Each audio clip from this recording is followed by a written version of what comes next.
Trump in Pennsylvania up 9 percentage points over Biden. That's Megyn Kelly, one of the most successful ex-Fox News hosts who left Fox, allegedly because Roger Ailes, the head of the network back then, was groping everybody. She wouldn't have any of it. So there was always conflict, and all of her friends are being grabbed too. All of these hosts have left Fox News only to be more successful without the company. So what do you call it when a host is more successful going independent with no support from a giant company, and they end up doing better? Watch Megyn Kelly's handling of this Trump poll. It's great news. She does a great job.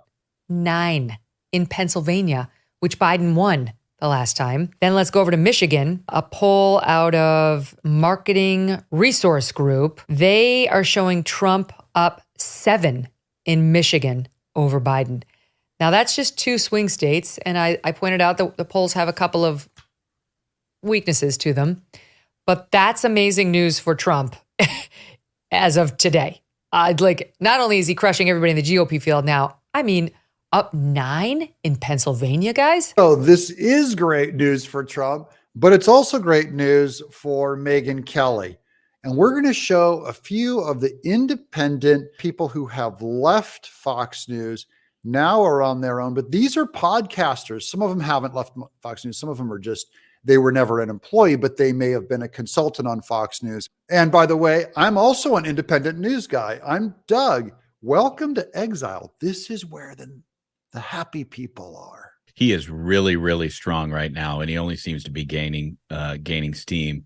And a Trump margin like that is not just good for him, it's good for all Republicans, because we have down ballot races in both Pennsylvania and Michigan that matter very, very much. In the Senate, we've got this guy, Dave McCormick, who's running in Pennsylvania. He is a great candidate running against Bob Casey, who's been there way too long and has sort of lived a charmed life every cycle, winning easy races in good cycles for Democrats. If Trump is winning Pennsylvania by that much, Dave McCormick, who some argue will run ahead of Trump, Dave McCormick will win that Senate race. And if we're winning there, and if Trump is ahead in Michigan, as far as he's ahead in Michigan, we get this guy, Mike Rogers, who's running as a Republican, former congressman there. He's running against like this liberal Alyssa Slotkin for an open seat.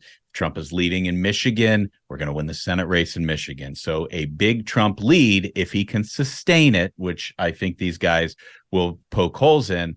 If Trump can sustain a lead like that, it's very, very good for Republicans across the map. Okay, but the guy who did get screwed over by Fox was Tucker Carlson. Now, this is also cool because Tucker Carlson has his own channel. Mostly he broadcasts on X, which is Elon Musk's name for the Twitter platform. And he can do long form videos. He can do all his weird esoteric logic and philosophy, which makes it really fun. Listen to this about what he has to say about liberals during the election. Better stuff than he ever did for Fox. If you've ever wondered why it's taken you so long to figure out what's happening now in American politics, don't blame yourself. It's not your fault. It's hard for most Americans to comprehend the total dishonesty of American liberalism. Virtually nothing the liberal says is true. And the lies are not ordinary lies. The lies are so brazen, so aggressive and unending that it's difficult for a normal person to understand what's happening. 30 years ago, for example, liberals began to lecture us, softly at first and then in an increasingly high volume, about tolerance. How could you have known then that they planned, in fact, to usher in the most intolerant age in American history? They've done that now, but few people saw it coming. So now Tucker Carlson sheds Fox News, that is, Fox News fired him.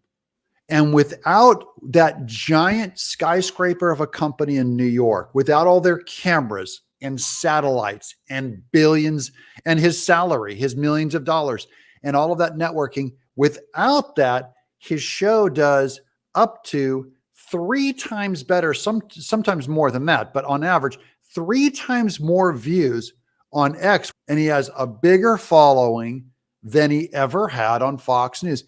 How do you explain that? It's like Fox News and the old media are so bad and people are moving on to new forms of media and getting their news, like right here in Exile.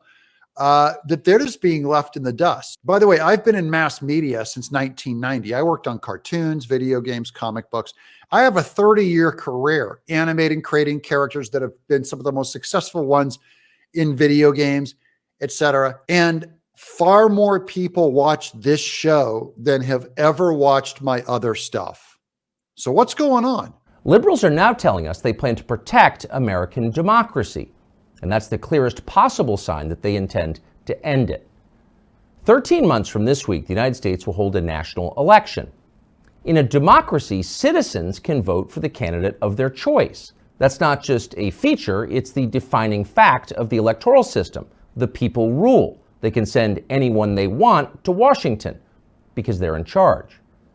But this year, in the name of protecting democracy, liberals have decided to strip Donald Trump's name from the ballot in states across the country. Trump is the front runner in the presidential race. He's currently beating Joe Biden in the polls. Yet liberals have decided that you should not be allowed to elect him president. That's not democracy. It's the opposite. It's totalitarianism. Trump is winning in the polls, and liberals want to remove his name from the ballot because they're not for democracy, but they will remove his name in the name of protecting democracy. And really, they're the ones, okay, who have no respect for democracy. Of course, no respect for free speech or tolerance either. But Tucker Carlson has the freedom to call it out in a way that he did not on Fox. And then here's Victor Davis Hansen, one of my favorite independent guys of all time, the smartest conservative I know. And I follow, I've been following his every word for like the last 23 years. And here's some of the wisdom he has to lay down about Trump and this next election being the end all be all for the survival of America.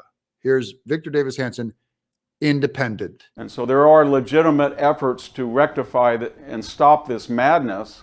And let's see what happens in 2024. But I don't think it works anymore just to migrate to a red state or to drop out of the popular culture. You've got to get control of the political apparatus of the country through elections. And your worry is legitimate. If you can't do it through fair elections, then what do you do? So I think this election, I know everybody says that each election is paramount, but this one is very important because we're in the middle of a revolution, and it's our only avenue to a counter-revolution to return to normality. Oh yes, this could be our last election. Hopefully not. That's Victor Davis Hansen. So those are some of the people who have been on Fox News that are doing better than Fox News right now. They're leaving Fox News in the ruins. Of course, thank you guys for supporting.